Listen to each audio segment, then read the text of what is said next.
ಪ್ರೀತಿಯ ಪ್ರಥಮ PUCಯ ವಿದ್ಯಾರ್ಥಿಗಳೇ, ಎಲ್ಲರಿಗೂ ಕೂಡ ಮತ್ತೊಮ್ಮೆ ನನ್ನ ಯೂಟ್ಯೂಬ್ ಚಾನಲ್ಗೆ ಸ್ವಾಗತವನ್ನು ಕೋರ್ತಾ ಇದ್ದೇನೆ. ಈಗಾಗಲೇ ನಾವು ಪ್ರತಿಯೊಂದು ಪಾಠದ ಮೇಲೆ 2 ಮಾರ್ಕ್ 3 ಮಾರ್ಕ್ 4 ಮಾರ್ಕ್ಸ್ ಕ್ವಶನ್ಸ್ಗಳನ್ನು ಅಪ್ಲೋಡನ್ನು ಮಾಡಿಕೊಟ್ಟಿದ್ದೇವೆ. ಹಾಗೂ ಈಗ ಈ ಒಂದು ವಿಡಿಯೋದಲ್ಲಿ ನಿಮಗೆಲ್ಲರಿಗೂ ಕೂಡ 2 ಜೆಂಟ್ಲ್ಮೆನ್ ಆಫ್ ವೆರೋನಾ ಅಂತ ಇದೆ ಅಲ್ವಾ, ಆ ಪಾಠದಿಂದ ಈಗಾಗಲೇ ಒಂದು ಪ್ರಶ್ನೆಯನ್ನು ಅಪ್ಲೋಡನ್ನು ಮಾಡಿಕೊಟ್ಟಿದ್ದೇವೆ.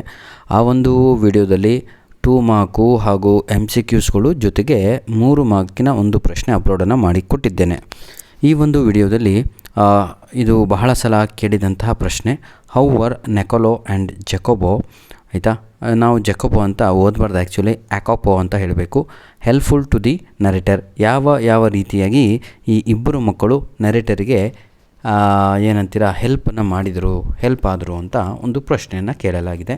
ನಾನು ಇಲ್ಲಿ ಪಾಯಿಂಟ್ ವೈಸು ನಿಮಗೆ ಉತ್ತರಗಳನ್ನು ಬರೆದಿದ್ದೇನೆ. ಇದೇ ಪಾಯಿಂಟ್ಸ್ಗಳನ್ನು ತಾವುಗಳು ಜಾಯಿನ್ ಮಾಡಿದರೆ ಪ್ಯಾಸೇಜ್ ಆಗಿ ಆನ್ಸರ್ ರೆಡಿಯಾಗುತ್ತೆ. ಧನ್ಯವಾದಗಳು. ನಿಮ್ಮ ಪ್ರೀತಿ ವಿಶ್ವಾಸ ಹೀಗೆ ನಮ್ಮ ಜೊತೆ ಮುಂದೆವರೆಯಲಿ. ದಯವಿಟ್ಟು ನಿಮ್ಮ ಬಳಿ ಇರುವಂತಹ ಪ್ರಶ್ನೆ ಪತ್ರಿಕೆಗಳು ಪ್ರಿಪರೇಟರಿ ಎಕ್ಸಾಮಿನ ನಮಗೆ ಕಳುಹಿಸಿಕೊಡಿ ಅಂತ ರಿಕ್ವೆಸ್ಟು. ಬನ್ನಿ sir. Nicola and Jacopo proved ಏನು very useful to the narrator during his stay in Verona. During his stay ಅಂದರೆ ನರೇಟರ್ ಸ್ಟೇ ಆದಾಗ ವೆರೋನಾ ಸಿಟಿನಲ್ಲಿ ಇಬ್ಬರು ಮಕ್ಕಳು ಪ್ರೂವ್ ಮಾಡ್ತಾರೆ. ಏನಂತ ಪ್ರೂವ್ ಮಾಡ್ತಾರೆ? We are very useful to you sir ಅಂತ. ಅದನ್ನೇ ನಾನು ಇಲ್ಲಿ ಬರೆದಿರುವಂಥದ್ದು. Nicola and Jacopo proved themselves that they are very useful. ನೋಡಿ, ಈ ರೀತಿಯಾಗೂ ಬರಿಬೋದು. They proved themselves that they are very useful to the narrator when he stayed in Verona. ಅರ್ಥ ಆಯ್ತಾ? ನಂತರದಲ್ಲಿ they provided all type of services. ಪ್ರತಿಯೊಂದು ಅವ್ರಿಗೇನೇನು ಬಯಕೆಗಳಿದ್ವೋ ಪ್ರತಿಯೊಂದು ಕೂಡ ಯಾರಿಗೆ? ನರೇಟರ್ ಹಾಗೂ ಅವನ ಗೆಳೆಯನಿಗೆ they provided all type of services. Clear? ನಂತರದಲ್ಲಿ they supplied pack of American cigarettes the narrator needed.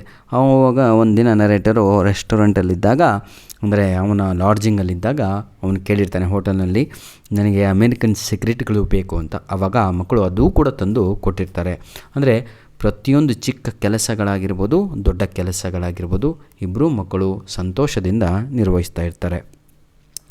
They bought seats for the opera. ಟ್ಯಾಕಿಸಿಗಾಗಿ ಆ ಪಿಕ್ಚರಿಗೆ ಹೋಗಲಿಕ್ಕೆ ಆ ಒಂದು ಏನಂತೀರ ಸರ್, ಅದು ಆರ್ಕೆಸ್ಟ್ರಾ ಆಯಿತಾ, ಅದಕ್ಕಾಗಿ ಟಿಕೆಟ್ಸ್ಗಳನ್ನು ಕೂಡ ಅವರು ತಂದು ಅವನಿಗೆ ಕೊಟ್ಟಿರ್ತಾರೆ. They suggested the names of good restaurants that provided good ravioli. ಅಂದರೆ ನಾನ್ ವೆಜ್ ಊಟಕ್ಕಾಗಿ ಆಯಿತಾ, ಅವರಿಗೆ ಯಾವುದು ದೇ ಸಜೆಸ್ಟೆಡ್, ಎಲ್ಲಿ ಹೋಗಬೇಕು, ಎಲ್ಲಿ ತಿಂದರೆ, ಅಂದರೆ ಪ್ರತಿಯೊಂದು ಮೂಲೆಯ ವೆರೋನಾದಲ್ಲಿ ಇದ್ದಂತಹ ಭಾಗಗಳು, ಅಂಗಡಿಗಳು, ಅಂದರೆ ನರೇಟರಿಗೆ ಏನೇನು ಬೇಕೋ ಎಲ್ಲದೂ ಕೂಡ ಇವರೇ ಅನುಕೂಲವನ್ನು ಮಾಡಿ ಕೊಟ್ಟಿರ್ತಾರೆ. They worked as tourist guide. ನರೇಟರನ್ನು ಕರ್ಕೊಂಡು ಇಡೀ ವೆರೋನಾ ಸಿಟಿ ಕೂಡ ಸುತ್ತಾಡಿಸಿರ್ತಾರೆ. ಯಾರು? They worked as tourist guide. ಅದೇ ಇಬ್ಬರು ಮಕ್ಕಳು. ಯಾವ ಮಕ್ಕಳು? ಹೇಳಿ ನೋಡೋಣ. ಮಾರ್ನಿಂಗ್ ಟೈಮಲ್ಲಿ ದೇವರ್ ಶೈನಿಂಗ್ ಶೂಸ್, ಆಫ್ಟರ್ನೂನಲ್ಲಿ ಏನು ಮಾಡ್ತಾಯಿದ್ರು? They were selling fruits, night time they were selling news papers. ಅಂಥ ಮಕ್ಕಳು ಆಯಿತಾ. The narrator relied on them for any requirement in that unknown city and they served him with their cheerful confidences ಅಂತ ಹೇಳಿದರೆ ಸಂತೋಷದಿಂದ ಕೆಲಸಗಳನ್ನು ತೆಗೆದುಕೊಂಡು ಅವರು ನಿರ್ವಹಿಸ್ತಾ ಇದ್ದರು ಅಂತ. ಇಲ್ಲಿಗೆ ನನ್ನ ಪ್ರೀತಿಯ ವಿದ್ಯಾರ್ಥಿಗಳೇ, ಈ ಕ್ವಶನಿಗೆ ಆನ್ಸರ್ ಸಂಪೂರ್ಣವಾಗಿ ಕಂಪ್ಲೀಟ್ ಆಯಿತು. ದಯವಿಟ್ಟು ತಾವುಗಳು ಏನು ಮಾಡಬೇಕು ಹೇಳಿ ನೋಡೋಣ. ನಾನು ಹೇಳಿದ್ನಲ್ವಾ, ಹಾಗೆ ಬರೆದುಬಿಟ್ಟು ಕಲ್ತ್ರೆ, ನೋಟ್ಸ್ ಮಾಡ್ಕೊಂಡ್ರೆ ಇದರದ್ದು ಭಾಳ ಹೆಲ್ಪ್ಫುಲ್ ಆಗುತ್ತೆ ಅಂತ ಹೇಳ್ತಾ ವಿಡಿಯೋವನ್ನು ಇಲ್ಲಿಗೆ ಮುಗಿಸ್ತಾ ಇದ್ದೇವೆ. ಧನ್ಯವಾದಗಳು. ದಯವಿಟ್ಟು ನಮ್ಮ ಎಲ್ಲ ವಿಡಿಯೋಸ್ಗಳನ್ನು ನಿಮ್ಮ ಫ್ರೆಂಡ್ಸ್ಗಳಿಗೆ ಶೇರ್ ಮಾಡೋದನ್ನು ಮರೆಯಬೇಡಿ ಅಂತ ಹೇಳ್ತಾ ವಿಡಿಯೋವನ್ನು ಇಲ್ಲಿಗೆ ಮುಗಿಸ್ತಾ ಇದ್ದೇನೆ. ಧನ್ಯವಾದಗಳು. All the best for your preparatory exam.